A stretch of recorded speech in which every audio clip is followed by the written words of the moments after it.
Thank you very much, Olivia. And let me first of all extend a very warm welcome to you all. And I kind of think of a better location than here in Galway to showcase what we have to offer.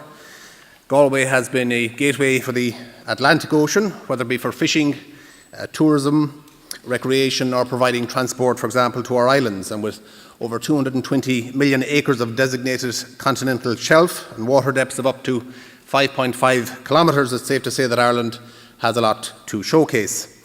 And I would like to thank the Marine Coordination Group and the Marine Institute for organising today's summit. Things don't always run smoothly, and they've run very smoothly today, and that doesn't happen by chance. It takes a lot of hard work and dedication, and that is really appreciated. I'd like to thank my ministerial colleagues, Michael Creed and Pat Breen, for participating in the conference, and also to thank the wonderful speakers that we've had, particularly in this session, to Terry and the panellists, and very interesting material covered in the Q&A and in the contributions from all our speakers. I remember being in Inishmore in the Aran Islands, it must be about 25 years ago now, and a little outside stall selling Coke and potatoes and whatever else you would sell, and whatever the price of the can of Coke was, but they said, you know, come back with the can and we'll give you a, whatever it was, 20 pence refund. That's 25 years ago. I haven't experienced that since anywhere, which is interesting. And when you think of the billions of bottles of plastic bottles that there are in our oceans, and I've heard some policy lately on this, or some proposals, I think it's something that our government, our country, and indeed around the world has to look at in terms of recycling plastics, because there's a prevalence of them. And Terry, you talked about the leader of the free world and being the climate change denier. Thankfully, we have most of the All-Ireland, our national parliament being believing in the fact that climate change is real. There's still one or two yet to convert, but the majority of us know that it is real, and it is one of the greatest challenges that we face on this earth. The development of a sustainable maritime economy in practice requires a considerable amount of joined-up thinking across the various departments within government, and I think this Ocean Summit and Seafest is a prime example of how different departments and state agencies can work together. And I would like to commend Minister Creed on launching the National Marine Research and Innovation Strategy this morning. My own department is an active participant in the Marine Coordination Group and have inputted into that strategy. In fact, my department contributes significantly to several areas of marine research, and over the period 2015 to 2017, the department will provide in excess of €15 million in funding for research in the marine environment.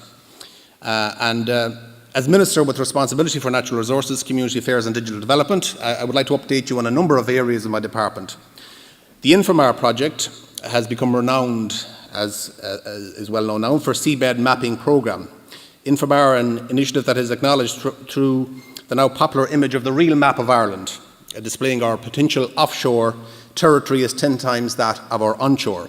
And I'm very proud today to acknowledge the work of the seabed mapping programme as it works to complete the task of mapping Ireland under the sea, work that is providing the knowledge to unlock our ocean wealth. And as you're aware, there is a stand outside, and I'm sure and hope you have visited that.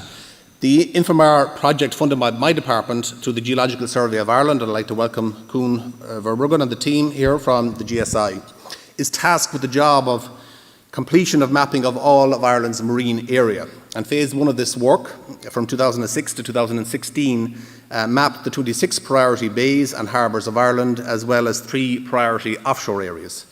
The GSI project team carried out this work in partnership with the Marine Institute here in Galway. And importantly for Ireland, we're mapping our seabed to support sound regulatory decisions, essential for all commercial activities, and equally for environmental protection. More specifically, to ensure sustainable development across all marine activities, including shipping, transport, tourism, leisure, fisheries, aquaculture, and energy. And our mapping is underpinning all of the activities and aspirations we're discussing in Galway this week, and Infomar is listed as a key enabler of our National Marine Plan harvesting our ocean wealth. And Infomar has evolved to become more than just a mapping programme. It is now an integral part of Marine Ireland. It is globally recognised as a best practice model in marine mapping and data management.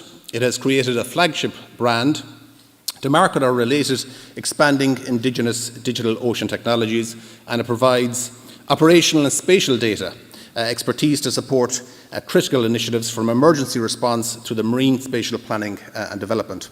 And indeed, on a particular point of emergency response, I want to add my voice to other speakers in commending all those involved in the multi-agency response in recent tragic incidents off both Mayo and Skerries, and I'm proud that the Infomar team were able to provide assistance, and vital assistance indeed, in both those cases. Looking to the future through Infomar associated national and international R&D activities and partnerships, we will harness and expand our data resources to make better decisions, build tools and technologies to improve cross-sectoral efficiency and enable sustainability to underpin developing marine spatial planning, and provide advice, services and homegrown technology to support both Ireland and the global marine market. The title of the last session was Our Rapidly Changing Ocean, and initiatives such as Infomar are crucial data gathering programmes to ensure our policies can be designed to deliver a sustainable marine economy. And I'm glad to hear, Peter, about the planned collaboration that you can see with Canada and the United States in terms of mapping the Atlantic and further afield. Turning to energy matters, the Energy White Paper published in 2015 sets out the roadmap for the transition of the energy sector. The White Paper acknowledges that oil and natural gas will remain significant elements of Ireland's energy supply as we transition to a low-carbon system. And this is particularly the case in the medium term, with the mix of non-renewables will shift away from more carbon-intensive fuels like peat and coal to low-carbon fuels like natural gas. And in the longer term, the intention is to replace fossil fuels with renewable energy sources. And for example, energy providers, generators like Moneypoint, the ESB, have big decisions to make as that comes to its end, what it will transition to. This week, in a historic day in our Parliament, we passed a bill enacting a prohibition on onshore fracking, something which gained cross-party support, something that is widely popular, which was community-driven and community-led, and that will be in the next week or so signed by President Higgins, and a momentous day and something that was very positive. That said, successful exploration in Ireland's Atlantic margin has the potential to deliver significant and sustained benefits to Irish society and the economy, particularly in terms of enhanced security of supply and import substitution. We've recently seen this by the impact of the Corrib gas field, where in the space of a year, Ireland went from importing 88% of our overall energy needs to 70% in 2016, a significant improvement in the security of our supply.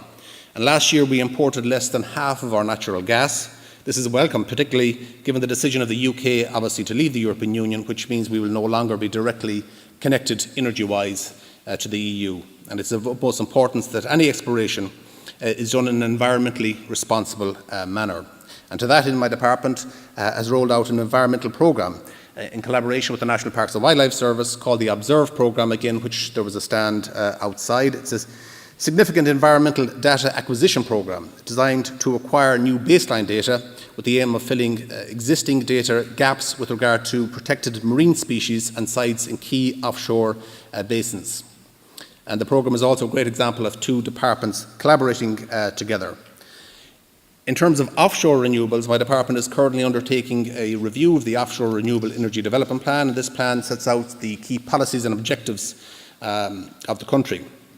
Ireland is one of the best offshore renewable energy resources in the world, with potentials to provide up to 4,500 megawatts from offshore wind and 1,500 megawatts from wave and tidal devices without likely significant effects on the environment. Other areas of focus in the offshore environment include developing a world-class suite of test site infrastructure for wave and tidal technology, with small-scale test facilities at the Lure facility in Cork and a full-scale test facility being developed near Belmullet in County Mayo, and of course the Spittle programme, which is presently with the Department for approval and for licensing. 22 projects are currently being funded by the Prototype Development Fund, and the Department is also actively exploring options for international collaboration with our near neighbours. So in closing, I would like to congratulate all of you involved in today's conference, and CFES indeed, and in the space of 4 years it has become one of the highlights of the year for all matters marine. And I would again like to reiterate my department's commitment to unlock the opportunities in our offshore We're doing this through sustained investment and support of the key initiatives in relation to our offshore oil and gas potential and the marine mapping programme Inframar, and our wider activities in the area of climate action, renewable energy and environment. And we look forward to that continued support and indeed working with departments and indeed other countries. So, gur míle agad is ochtan jesh cúpla fugla rá agus gonjairi antá liv goléir. Gur magad.